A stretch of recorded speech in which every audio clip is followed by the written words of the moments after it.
Hi నమస్తే welcome back to joyful cooking Telugu. నా పేరు శిరీష. ఈరోజు వీడియోలో ఒక మంచి నోరూరించే స్వీట్ రెసిపీ చూపిస్తున్నాను. అది ఏంటి అంటే సాఫ్ట్ మైసూర్పాక్. మైసూర్పాక్లో చాలా రకాల వెరైటీస్ ఉంటాయి. ఈరోజు నేను చూపించేది నోట్లో వేసుకోగానే కరిగిపోయే స్వచ్ఛమైన నేతితో చేసిన మెత్తటి మైసూర్పాక్.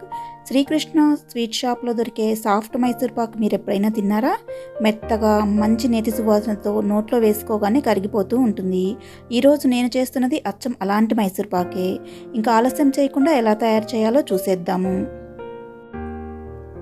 ముందుగా ఒక అరకప్పు శనగపిండిని తీసుకొని ఇలా జల్లించుకొని తయారుగా ఉంచుకోవాలి. అలాగే ఒక బౌల్కి కూడా ఇలా నెయ్యి రాసుకొని పక్కన ఉంచుకోవాలి. మనం మైసూర్పాక్ తయారు చేసిన తర్వాత ఈ బౌల్లోనే సెట్ చేసుకుంటాము. అరకప్పు శనగపిండికి 1 కప్పు షుగరు, 1 కప్పు నెయ్యి అవసరం పడతాయి. 1 కప్పు షుగర్ ఒక ప్యాన్లో తీసుకొని 1/4 కప్పు వాటర్ యాడ్ చేసుకొని వేడి చేయాలి. పక్కనే మరో స్టవ్ మీద 1 కప్పు నెయ్యి తీసుకొని తక్కువ హీట్లో పెట్టుకొని వేడి చేసుకోవాలి. షుగర్ మొత్తం కరిగే వరకు ఇలా కలుపుకుంటూ ఉండాలి. పక్కన స్టవ్ మీద నెయ్యి కూడా ఇలా కరిగి వేడెక్కుతూ ఉంటుంది. షుగర్ మొత్తము అంచులకు అతుక్కోకుండా ఇలా చక్కగా కలుపుతూ ఉండాలి. షుగర్ మొత్తం కరిగి ఇలా మరగటం మొదలవుతుంది. మనం ఈరోజు సాఫ్ట్ మైసూర్పాక్ తయారు చేస్తున్నాం కాబట్టి పాకం రావాల్సిన అవసరం ఏమీ లేదు. షుగర్ ఇలా బాగా కరిగి మరగటం మొదలవుతే చాలు. షుగర్ ఇలా కరిగి మరగటం మొదలవటానికి మనకి స్టవ్ ఆన్ చేసినప్పటి నుంచి 3 నుండి 4 నిమిషాల సేపు టైం పడుతుంది. షుగర్ మొత్తం ఇలా బాయిల్ అవుతూ ఉన్నప్పుడు దీనిలో మనం జల్లించి పెట్టుకున్న అరకప్పు శనగపిండి ఈ పాకంలో వేసి ఉండలు లేకుండా బాగా కలుపుకోవాలి. ఇలా కలుపుకోవటానికి మరో 2 నిమిషాల టైం పడుతుంది. ఈలోపు పక్కన స్టవ్ మీద లో హీట్లో పెట్టిన నెయ్యి వేడెక్కి తయారుగా ఉంటుంది. ఈ వేడివేడి నెయ్యి కొంచెం కొంచెంగా ఈ శనగపిండి పాకంలో వేసి కలుపుకోవాలి. నెయ్యి బాగా పిండిలో కలిసేలాగా బాగా కలుపుకోవాలి.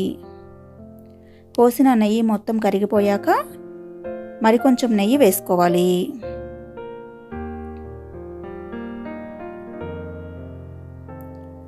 ఇలా మొత్తం 1 కప్పు నెయ్యి 3-4 సార్లుగా వేసుకొని మొత్తం నెయ్యి బాగా పాకంలో కలిసిపోయాక స్టవ్ మీద నుంచి తీసి మనం ముందుగానే రెడీ చేసుకున్న నెయ్యి పూసిన బౌల్లోకి వేసుకోవాలి.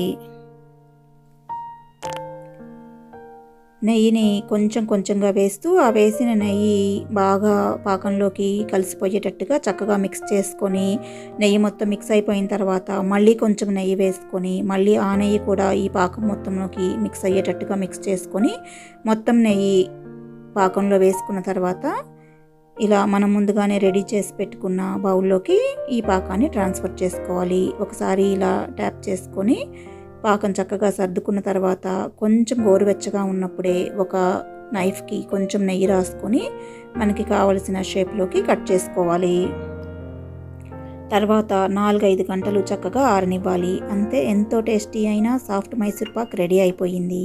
మెత్తగా గమగమలాడే నెయ్యి సువాసనతో నోట్లో వేసుకోగానే కరిగిపోతుంది. తిన్న కొద్దీ ఇంకా తినాలనిపిస్తుంది. ఈ టేస్టీ అయిన సాఫ్ట్ మైసూర్పాక్ మీరు కూడా తయారు చేసి మీ ఫ్రెండ్స్కి, ఫ్యామిలీకి అందరికీ రుచి చూపించండి. ఈ మైసూర్పాక్ మీకు ఎలా వచ్చిందో నాకు తప్పకుండా కామెంట్స్లో తెలియచేయండి. ఈ వీడియో మీకు నచ్చినట్లయితే లైక్ చేయండి, షేర్ చేయండి. మరిన్ని మంచి వీడియోస్ కోసం నా ఛానల్కి సబ్స్క్రైబ్ చేసుకోండి. పక్కనే ఉన్న బెల్ ఐకాన్ కూడా ప్రెస్ చేశారంటే నోటిఫికేషన్స్ యాక్టివేట్ అవుతాయి. నేను ఫ్యూచర్లో వీడియో అప్లోడ్ చేయగానే మీకు నోటిఫికేషన్ వస్తుంది. మీరు నా వీడియోస్ అన్ని మిస్ అవ్వకుండా చూడొచ్చు. మరొక మంచి వీడియోతో మళ్ళీ కలుస్తాను. అంతవరకు సెలవు. Thank you for watching. Take care. Bye.